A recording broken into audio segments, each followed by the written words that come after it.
नमस्कार सखींनो, मी पायल sweet and spicy kitchen मध्ये आपल्या सर्वांचं स्वागत। मकर संक्रांत जवळ आली की घराघरात तिळगुळाचा सुवास दरवळू लागतो। गुळाची वडी तर आपण नेहमी करतोच, पण आज आपण पाहणार आहोत अतिशय सुंदर पांढरी शुभ्र आणि तोंडात टाकताच विरघळणारी साखरेची तिळवडी। चला तर मग साहित्याकडे वळूया। साखर, 1 वाटी तीळ, 1 चमचा साजूक तूप। सर्वप्रथम आपण 1 वाटी तीळ भाजून घेऊ।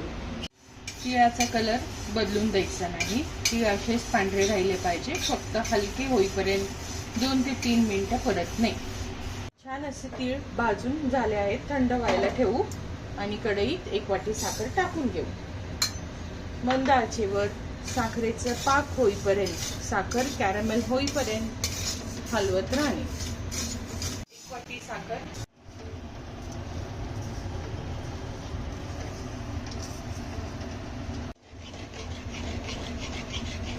5 ते 7 मिनिटात साखर अशी कॅरमेलाइज होऊ लागते।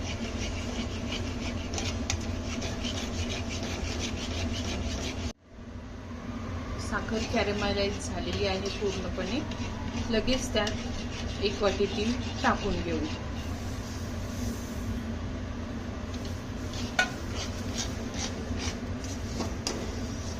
हे मिश्रण चांगले मिक्स करून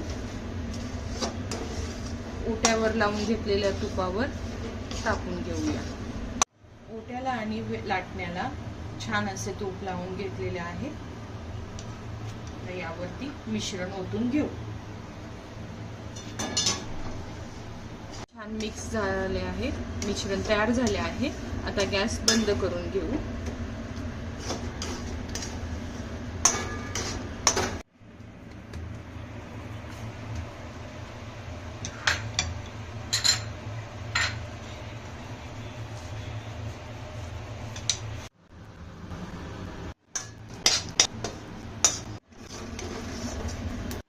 छान अशी खमंग खुसखुशीत पांढरी शुभ्र तिळवडी तयार।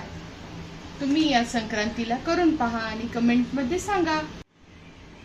व्हिडिओ आवडला असेल तर लाईक करा, शेअर करा।